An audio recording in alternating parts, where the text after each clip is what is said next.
And if you have pets, one of these things is a lifesaver. That's your free Speedy's tip of the day.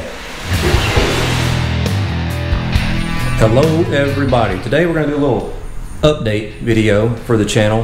We're going to talk about some of the project vehicles we've been working on and what our future plans might be. So we got Project Sportrunner back here, and I've had this 4Runner for probably 14 years, maybe 15 years. It's a 2002, which makes it a 3rd gen 4Runner, and it's pretty much a complete project. If you've been following on the channel for a while, you've seen that it's supercharged. We've got a Tundra brake system on it that was kind of like a free or very cheap big brake upgrade because we got it out of a junkyard. We did the water meth injection on it recently to give it a little bit more horsepower. Went down to a 2.1 pulley, so it makes 10.5 to 11 pounds of boost. And we also did a Tundra suspension on it, which gave it a little bit of a lift and made it ride a little bit better than factory. So gauges are installed, water meth, supercharger, good brakes, lift, good wheels and tires are on it as well. I get a lot of questions about the wheels and tires, and those are level 8 MK6 wheels.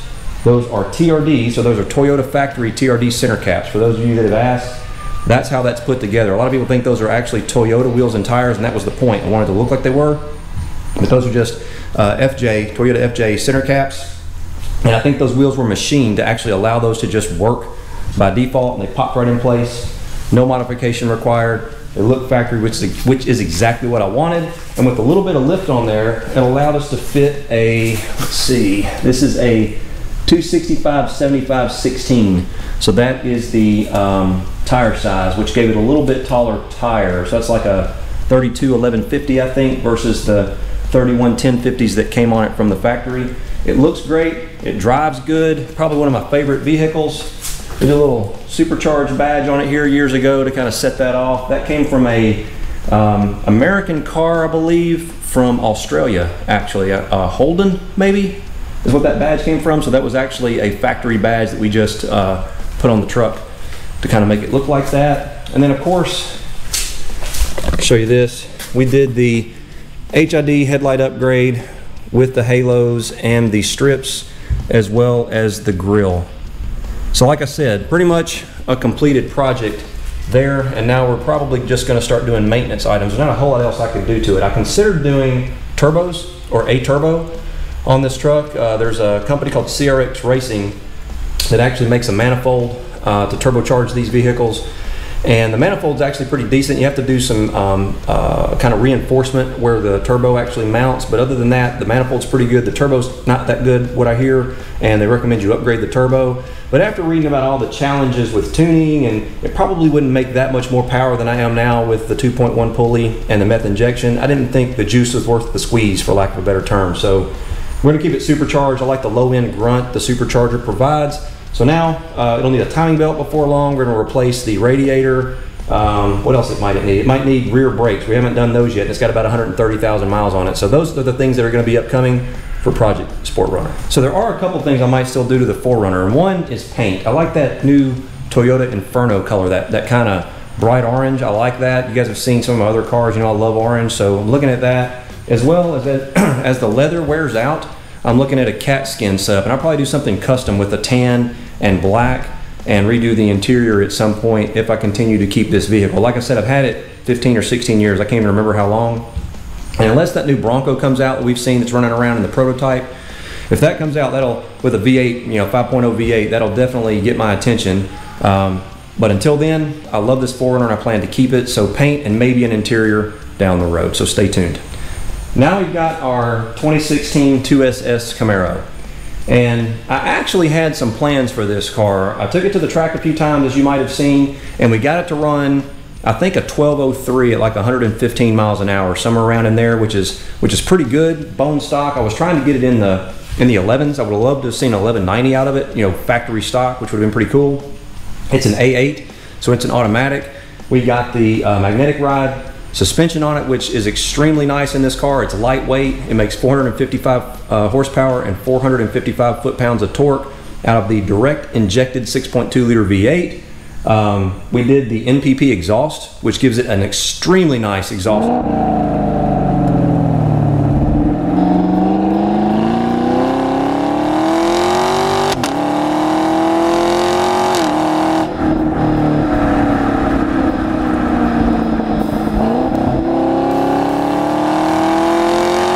why anybody would cut that off or take that off and change out that exhaust system. The factory exhaust, when you get that MPP option, it crackles and rumbles and does all kinds of stuff, and you can quiet it down. You can put it in like stealth mode and it's dead quiet if you wanted to.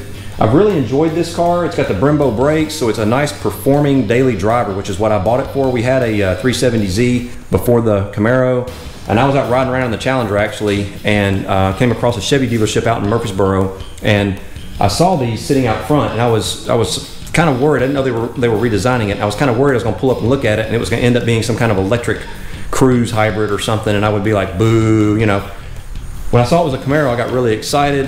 Worked out a deal with Lee Brown, who's my go-to dealer, and we ended up with this one. We got the silver stripes, 2SS as I mentioned, so it's got the nice leather seats that are heat and cooled, all the instruments and everything, the nice dash gauges. The only thing I didn't select, I think, was the navigation, because it actually has Android Auto, so it can actually use your phone and Waze and all that as your navigation. So there wasn't any reason for me to get navigation on it. So it's just one more thing to be outdated.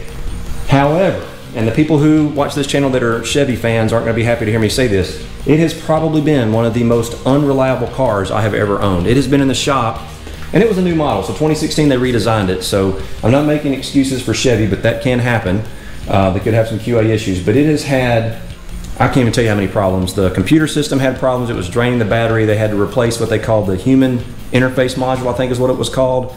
I don't know how much the thing was, but I'm sure it was expensive, because it's the actual computer in the center of the dash that controls the steering, feedback, the suspension, the exhaust system, the radio, and all that stuff. That had to be replaced, and that was the first thing that went out. It was like Christine. We'd be in the house at night, and I'd hear the stereo come on full blast and come out here, and nothing would be around the car. The key's in the house, stereo's full blast. I'd have to go get the key and start the car to get it to turn off.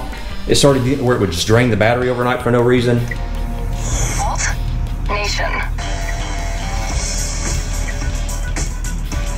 So as you can see, it's got a mind of its own. I'm not touching it at all. It's the second time it's done this. I've already had it to the dealer once, and they flashed an update to it, but apparently it didn't fix it. Finally got that fixed. Then we had an issue with the rear differential where they had to change the fluid out in it. The clutches were sticking and it was groaning and creaking in cold weather. We had a recall for some kind of bolt that was going to cut or could potentially cut the cooling lines that run back to the rear diff. I fixed that myself, just chopped it off because I didn't want the dealer to take the whole car apart, which is pretty much what was required for them to fix it. I had them survey it and certify it, so they marked off that had been fixed. They checked my work on that and it was good to go. And then we had the torque converter go out at less than 10,000 miles. And it took the dealer a long time for that, for whatever reason. They had the car for probably a month trying to figure out what it was. Finally, they replaced the torque converter. And while they had it, the NPP exhaust, which I love the sound of, when the valves open and close, in the closed position, I guess I should say, at cruising, like light throttle, the valve was rattling. It sounded like a rattlesnake in the back seat. And it did it ever since I bought it brand new, and I thought, well, I'll live with it. But after you drive a car around for a while and it's making that weird noise like that, it will eventually drive you crazy. And so the dealer had to put some kind of epoxy to fix that. So anyway, it had several issues, and especially when the torque converter went out, I'm sure if I'd had to pay for that or do it myself, it was definitely more work than I would want to do, especially on a car with a warranty and everything. So I had intended to maybe turbocharge or twin turbo this car, and then maybe even supercharge it. I'm not exactly sure. And after all of that, I decided, you know, I might want to just leave this one alone for a while and make sure we don't have any more issues out of it. A lot of people ask about warranty and whatnot, and my feedback on that is when I buy a brand new car, if I'm thinking about modifying it, I will usually, and I'm a little bit conservative, so I'm more conservative than some people would be. Some people just modify them right off the showroom floor, and for those of you that are like that, I really envy you, because you're going to get out and enjoy that extra horsepower much sooner than I will. I usually wait 1 year. So if the car hasn't given me any trouble at the 1 year mark, I'm good to go, and I'll start making small changes to it and then go from there. This one had so many problems the first year that I'm kind of sitting on it. I actually petitioned GM to just buy it back, give me a different one, a 2017. And we ended up negotiating back and forth after this is after they had it for 4 to 6 weeks, getting the torque converter and all that fixed. That was really early in 2018, I guess.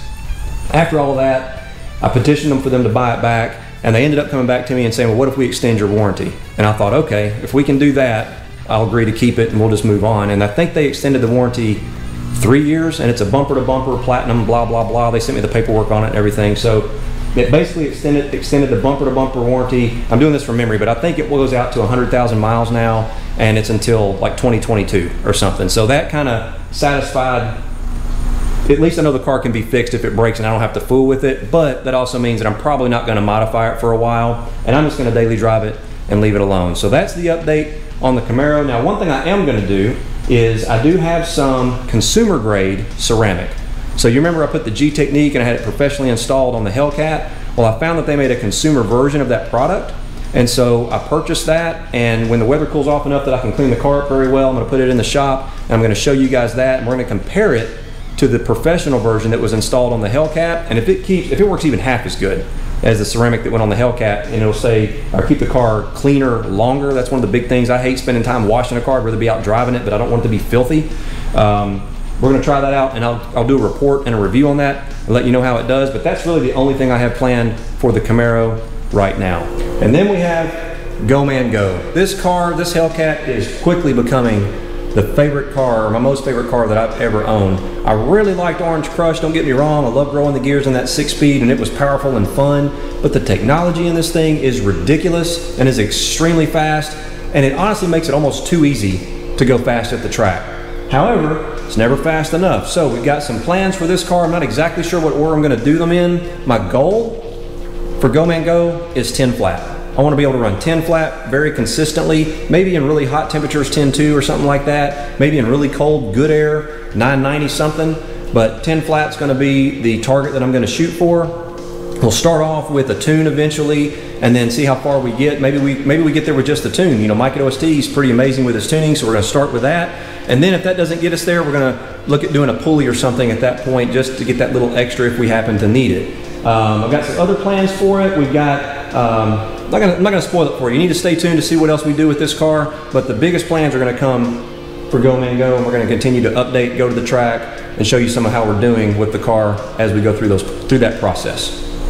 Next, we have what I call Speedy's Garage 3.0. I'm gonna tell you a little bit about what I have planned there. Finally, I'm gonna show you Speedy's Garage 3.0. I actually took a lot of footage while it was being built. I made documents and plans. I'm going to share a lot of that with you. I've had a ton of questions on the YouTube channel and on Facebook about various things that we decided to do as we built the shop, from the flooring to the 18x10 garage door to the heat and air that we put in, the air compressor closet, what air compressor we used, all that stuff. My favorite tools even. I'm going to start doing a few tool reviews. If you have things that you're specifically interested in around that, leave me a comment, let me know what it is. I'll be sure to include it. And I'll kind of talk through some of the ways to save a little bit of money as well. Everybody wants to save some money, so I'll tell you how I did it. Some of the things I did myself, some of the things I looked on the clearance aisle at the various hardware stores, and I even wheeled and dealed a little bit with some of the providers, like the painter, for example. I negotiated with him, we worked something out, and they actually came and did this 3-color paint scheme, which makes it a really nice place to be. And when I was thinking I'm gonna be out here working a lot, I'm gonna be spending a lot of time in the shop, I want it to be fun. That's exactly why I'm out here, and so I spent a little bit of extra money to make it exactly like I wanted it, and I would encourage you to do the same if you're planning a shop build, and I can help you with some of that as part of our discussion. Okay, thanks a ton for swinging by today and watching this video. Please hit subscribe if you haven't already. Be sure to click the bell so you get notified of new content. Check us out on Instagram. It's at Speedy's_garage, as well as our website, that's what I'm trying to say, www.speedysgarage.net. Hopefully I'll see you out there, and leave me a comment. I love when people do that. I like the interaction. It's why a lot of folks that run YouTube channels like myself actually do it. I really have fun doing these videos, and I like the interaction. You know, I get a bunch of weird questions too, but I like talking about cars with just about anybody. And so each day I take a little bit of time and go through and try to answer some of those. So hopefully I'll see you out there, and I'll hear from you. Take care.